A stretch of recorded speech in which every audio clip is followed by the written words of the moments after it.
Hello everybody and welcome to Paris. We are live here in front of one of the few structures in the world to be actually taller than tall Paul Gorst. It's the Eiffel Tower, which you can see behind us. A bit taller than Theo as well, I'm afraid. Now, Gorsty, we're here in Paris. This is your first time in Paris. Just generally, what's the excitement level just by standing in front of something almost as tall as you? Yeah, I mean, it's one for the kind of career bucket list, isn't it? So you filmed the Facebook Live in front of the Eiffel Tower, but here we are talking about Liverpool being in the European Cup, and as I said yesterday on the pod, Doyle, it's just something fitting, isn't it, about the European Cup final in Paris against Real Madrid. 13 times winners against the 6 times winners in one of the iconic cities of Europe. So, yeah, I mean, it'd be nice if this was kind of the standard for the European Cup final. This is what it was like every season, but it's not always the way. But you know, things have worked out for Liverpool this season, and here we are, you know, behind the Eiffel Tower. So, yeah, it's a bit of an interesting one, this. Are we behind it or are we in front of it, Theo? I know you asked me this question before as if I was supposed to know. I'm guessing we're behind it because all the fountains are pointing that way, but who knows, it looks the same. It's the same each way, isn't it? It's going in two-footed on the Eiffel Tower now. It's like, got never stops. When in France, do as you do. So you were a bit madly enthused about this game, this event last night. Are you a bit more enthused about it now? Yeah, you can see plenty of people around. There's a few Real Madrid fans behind our camera there, not quite trying to distract the action. But once you get into the atmosphere of the city and you see the Eiffel Tower, like you're obviously saying, it's the glamour of this game, it's the glamour of the occasion. You can't not be up for these sorts of occasions, and when it is Paris, it's a bit more exciting than if it had been in St. Petersburg. No disrespect to St. Petersburg, it just makes it that perfect tie. Going in two-footed on Russia, I suppose some people might say that's fair enough at the moment, but anyway, just looking at the game itself, obviously we're here now. We've seen a fair few number of fans now knocking about, a lot more than there was yesterday. Obviously we got here a bit earlier than most would normally do, but can you sense a little build-up of the atmosphere now?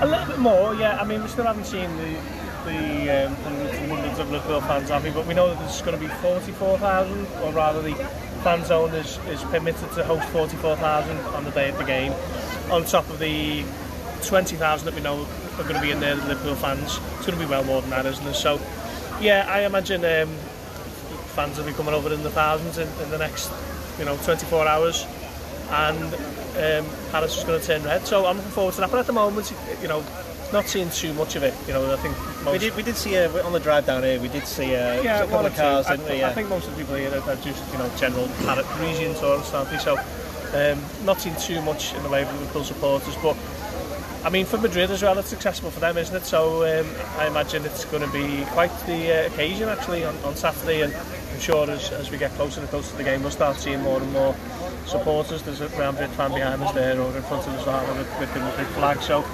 yeah, they're just getting a little bit of a taste of the game, but I think it'll start to have a little bit more of a build-up once we heard from Jürgen Klopp and Andy Robertson and Trent Alexander-Arnold this afternoon, and then you really are looking ahead on the home straight towards the biggest game in 3 years at the very least. Let's talk a little bit about Le Foot, as they say over here in France. Theo, you spoke to Nat Phillips. It was earlier this week, I assume. A few weeks ago. Don't ruin it. We're making it relevant. Keeping it up to date. And obviously, he contributed in the sense that both him and Reece Williams helped Liverpool actually qualify for the Champions League last season, where they didn't have any fit centre backs. Certainly, wasn't it 3 fit? Well, if you count Caballero, that was 4 were out, weren't they? But he got his chance, didn't he, against AC Milan? Did he make any mention to that?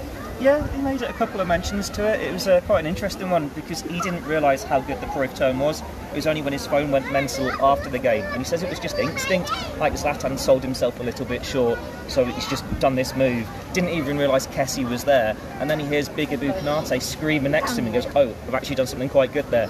Then he sees the video, it was like, oh, that is his viral moment. That could possibly be his last appearance in the Liverpool shirt. We'll wait to see what happens with him in the summer.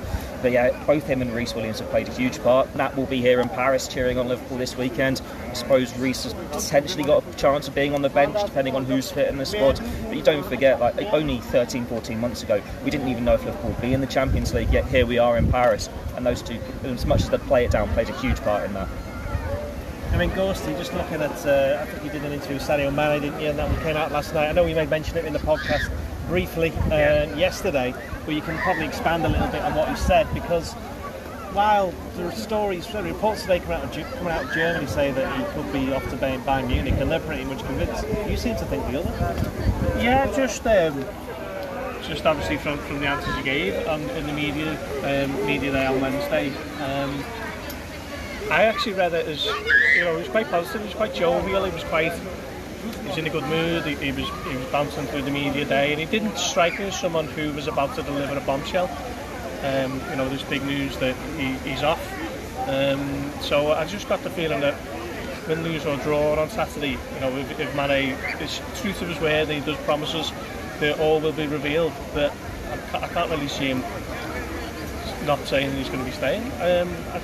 I might have completely read that wrong and whatever else, but just from the tone of the way he delivered it was very cryptic and coy, and he didn't give too much away, but just from the tone and the kind of, it was all smiles, wasn't he, walking through the media zone. So, yeah, I would be shocked if he left at this point. I think he deserves a new contract. He's been sensational since the turn of the year. Look at what he's done for Senegal as well as Liverpool. He scored 23 goals, I think, this season.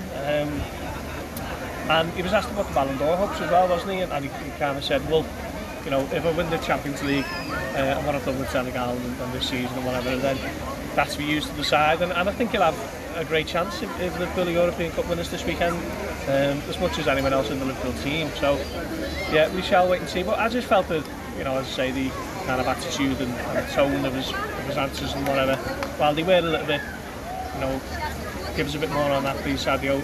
I just feel as though it's going to be good news for Liverpool this weekend. Now, Theo, looking at Sadio Mane, people forget that he actually did score in the Champions League final 4 years ago against Real Madrid when Liverpool lost 3-1. He's proven himself to be, as Gorst mentioned, then the man for the big occasion, well, provided it's not an FA Cup penalty shootout final situation. We won't mention that. But do you feel as though he's perhaps, because he's become, it's almost like because he's become a success in a new position playing down the middle, Luis Diaz has come in, and he's quite clearly been an instant success coming in on the left, and he scored in the quarter-final against Benfica and semi-final against Villarreal. Was man of the match in the second leg, turned it around when he came on at half-time.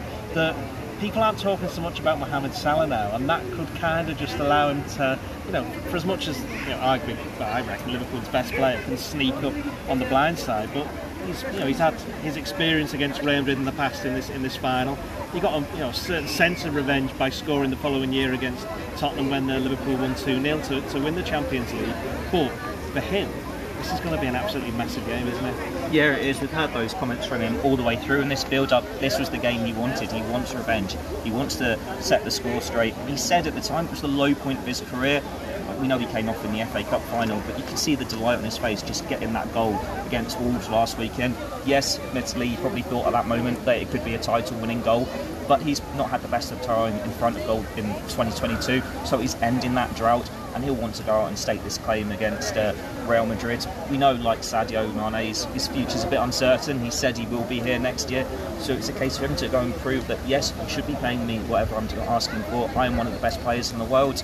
And with these two, they're up in Ballon d'Or contention, so is Karim Benzema. This is the striker they have to outshine if they want to have that chance to take that trophy. It's a massive opportunity for them. But if you're going through all these players, it just shows the depth. Liverpool got an attacking options. Like Salah scored, I think, in 5 of the 6 group stage games. He's not actually scored in the Champions League since Inter Milan away. He's still one of the leading goal scorers in the tournament. Sadio Mane's just been sensational in the knockout stages, isn't he? Like the leading goal scorer in knockout stages over the last 6-7 years. Diaz, you've mentioned those moments there. And Firmino's got 5 goals in the Champions League this year as well. And we've still got Diogo Jota, who perhaps not scored as many this year as he'd like. You don't know if Divock Origi will be on the bench. It probably won't be. He won't be, he's definitely out. But then you've got Takumi Minamino as well. All these players can step up. We know there's 5 substitutions off the bench. There's going to be opportunities for these attacking players, whether it's Salah, Mane, Diaz, or one of the lesser ones off the bench. It's a good side for Liverpool. Compare that to 2018 when Salah goes off. They've got Adam Lallana. They've got, Dominic Solanke on the bench. It's a stark contrast. He's going into Portugal down Lallana and Solanke. Apparently Lallana's going to be here, isn't he? I think he did an interview the week where he said he would be. Mohamed Salah, by the way, obviously Sergio Ramos doesn't play for Real Madrid anymore, but plays for PSG. Do you think, if he's supposed to go, will he just be popping around his house and saying, "Hey, that's for you"? maybe he'll be in the stadium himself, Sergio Ramos. You wouldn't be surprised to see a few of the PSG players turn up, but yeah, you'd like to see a special Mohamed Salah celebration. He did a strange one for his daughter, didn't he, when he scored the penalty in Madrid? So we'll see, but we know how big this occasion is to him. Liverpool players like Jordan Henderson might have taken the mick out of him a little bit for what he said, but he's made it quite clear that this is the biggest game of his career so far, for club level at least. He's had a bit of disappointment on the international stage in the Africa Cup of Nations. This is his stage, this is his time to shine. Gorst, if we spot Ramos in the stadium tomorrow, will you be encouraging Theo to go into footed on him? I think Sergio Ramos will be able to handle himself against Theo. You're sure? The stories I've heard from him 5-a-side. Well, yeah, but I'm sure Ramos will give just as much, as good as he gets. But just going back to Salah, I mean, I quite like him, honestly. I know Henderson saying, "No, well, you didn't mean that, did you, Mo?" when he was asking him about the revenge comments and so on. And I think Mane said something similar. You know, well, Mo talking about revenge, but maybe that's just how he feels. So maybe Liverpool players are a little bit uneasy with what Salah said. But you know, for us as journalists, we love them being honest, don't we? And you know, the more honest, the better. So he's just speaking what he feels, and if he feels he's got to go out there tomorrow night with a massive point to prove, then that's only going to benefit Liverpool. Kai, our cameraman, you're off to the fan zone, aren't you? Are you looking forward to that? Yeah, as Gorst said, I think 44,000 people there potentially tomorrow. You can turn it around. Hello, I'm Kai, I'm the cameraman. You don't see a lot of me. Yeah, off to the fan zone today. So these guys are down to the stadium. Going to be hearing from Jurgen Klopp, Trent Alexander-Arnold and Andy Robertson. Yeah. So, and then a bit of open training from both teams, obviously Liverpool and Real Madrid later this evening. But I'm going to be heading down towards the fan zone, getting a look ahead of tomorrow and seeing what all the fuss is about and how many fans will be down there today. You want them to come and say hello to you, give you score predictions? Yeah, if you're about, come down. I'll be chasing you for some box spots, I'm sure. So hopefully I'll see you down there this afternoon. This is the spontaneity of live coverage, by the way. Yeah. One final thing then, Gorst. What have been your feelings of Paris so far? Good food. Healthy portions. Well, we haven't had much of a chance to see it yet. Our hotel's a little bit out the way, and we came into Paris for a couple of beers last night, a bit of food, but so far so good. And I'm hoping it's only gets better and better, and then crescendos on Saturday evening. Because the fans can expect decent atmosphere, decent city. It seems to be quite welcoming so far, doesn't it, Theo? Yeah, definitely. You'd hope that is the case, that it's going to be this big occasion. It's certainly ticking all the boxes so far. I think all the fans, we're not the only ones who are going to want to come down and see the Eiffel Tower, soak in the atmosphere. So far, so good. And also soak in the fountain that keeps on coming over onto me. That should do us then. We will speak to you possibly later on. I think we're doing another podcast, aren't we? We never stop with the podcast. That's in between all the other work we're actually doing. Cheerio.